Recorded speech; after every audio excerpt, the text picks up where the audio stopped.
Je n'ai jamais aimé la difficulté. Je choisis toujours la voie de la facilité.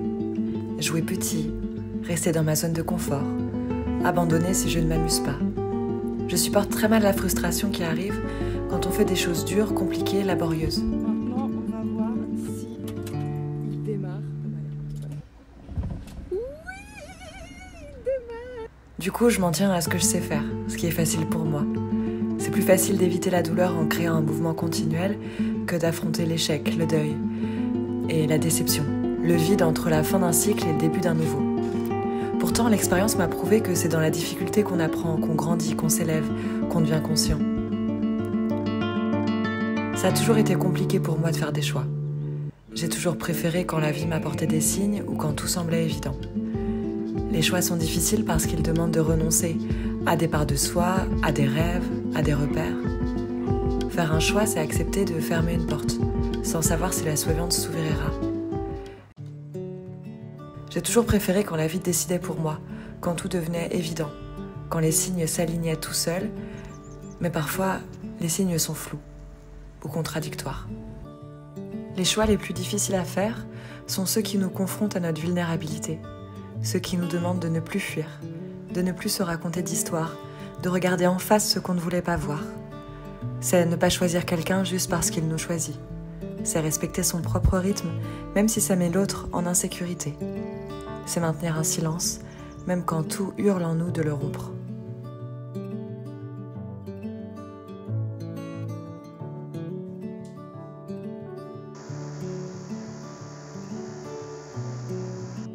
Au fil du temps, j'ai compris une chose. Ces épreuves, ces choix, ce sont eux qui nous permettent d'évoluer. Ce sont eux qui nous transforment. Ce sont eux qui font de nous quelqu'un d'un peu plus libre, un peu plus lucide, un peu plus entier. Et bien souvent, ça passe par une conversation, une connexion, un lien. Parce que nos failles ne se révèlent jamais autant que dans la relation à l'autre. Quand on ose dire, quand on ose écouter, quand on se compare, quand on se sent rejeté, quand on projette, quand on doute, quand on aime. Les autres sont le plus grand miroir de ce qu'on a encore à traverser. Pas étonnant que créer des relations saines soit aussi difficile. Alors comment fait-on pour traverser tout ça ? Pour affronter les conversations qui changent tout ? Pour dire à ses proches qu'on change de vie ? Pour incarner ses désirs même quand ils ne rentrent dans aucune case ? Pour s'engager dans une voie que personne ne comprend ?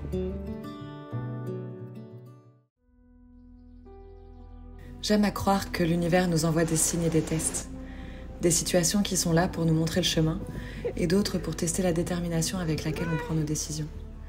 Vous savez, ces moments où, après avoir tant espéré, enfin vous obtenez ce que vous voulez alors que vous n'êtes plus vraiment la même personne.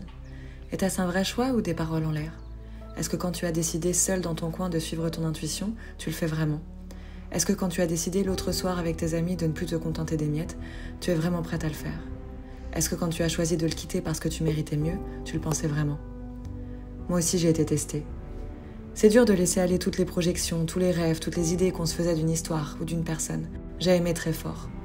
J'ai projeté très fort. J'ai mis des mois à me faire à l'idée que mes rêves à ses côtés ne pourraient pas devenir une réalité dans la situation que nous traversions. Alors j'ai pris des décisions.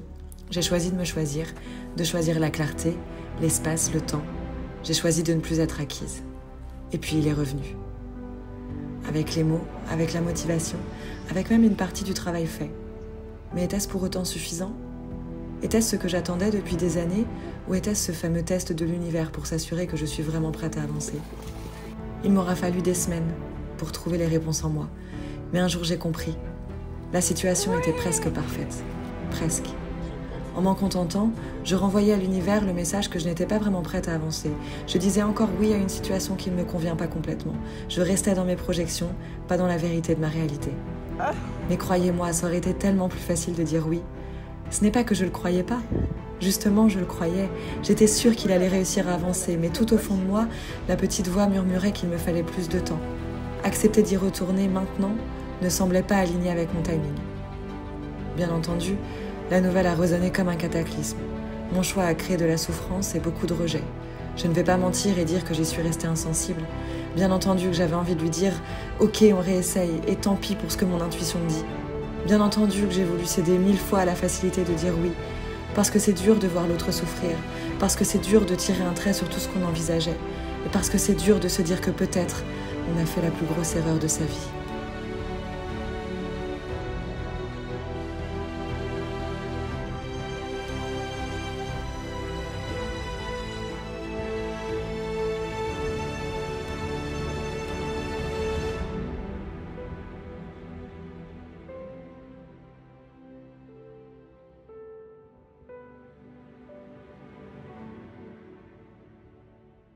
Pour tout vous dire, ça fait quelques semaines qu'on s'est dit qu'on pouvait essayer de réessayer. Lui, il en a envie. Moi, je pensais en avoir envie aussi. Je pense que j'en ai eu envie.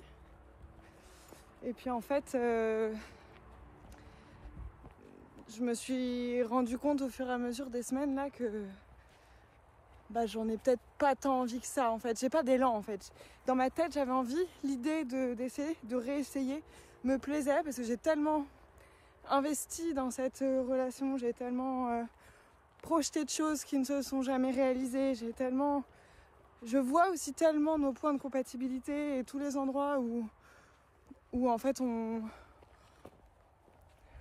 est fait pour être ensemble, que j'ai très envie de réessayer et tout ça. Et donc, même si j'avais pas forcément l'élan, je me suis dit, comme j'ai l'envie et comme j'ai l'espace, pourquoi pas réessayer et peut-être que l'élan viendra.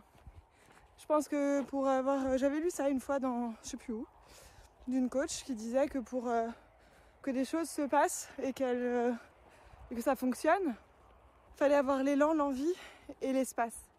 Les 3 E. L'élan, c'est vraiment l'impulsion qu'on peut avoir à ce que les choses... c'est un peu les frissons, les papillons qu'on peut avoir dans le ventre quand on rencontre quelqu'un. C'est vraiment cette impulsion à faire quelque chose. Et puis l'envie. L'envie, c'est peut-être aussi l'énergie. Ça pourrait être un autre des E. L'élan, l'énergie et l'espace. J'ai de l'énergie à accorder à ça, à ce projet-là, à cette rencontre. Et du coup, j'ai envie de donner quelque chose, j'ai envie de donner un peu de moi à tout ça. Et puis l'espace. Est-ce que j'ai l'espace mental disponible? Est-ce que j'ai l'espace-temps? Est-ce que j'ai suffisamment de place dans ma vie pour accueillir ce nouveau projet ou cette nouvelle rencontre? Moi, j'avais l'envie, l'énergie et l'espace. Par contre, j'avais pas l'élan. Pas l'élan de me dire allez on y va. J'ai pas les papillons en fait, j'ai pas la vibration, j'ai pas le feu à l'intérieur de moi qui me pousse à vouloir quelque chose. Je l'ai pour plein de choses, je l'ai pas pour ça. Et je me suis dit c'est pas grave. Finalement l'élan c'est quoi quand on a l'énergie, quand on a vraiment envie de faire les choses? Est-ce qu'on est obligé d'avoir toujours de l'élan? Je crois que quand on veut construire une relation, l'élan il est un peu indispensable. Parce que c'est l'élan qui nous crée le désir, c'est l'élan qui nous crée qui nous crée la joie aussi. Je me rends compte là que quand je suis avec lui, je suis pas hyper joyeuse en fait. Que j'aime pas trop la personne que je suis quand je suis avec lui.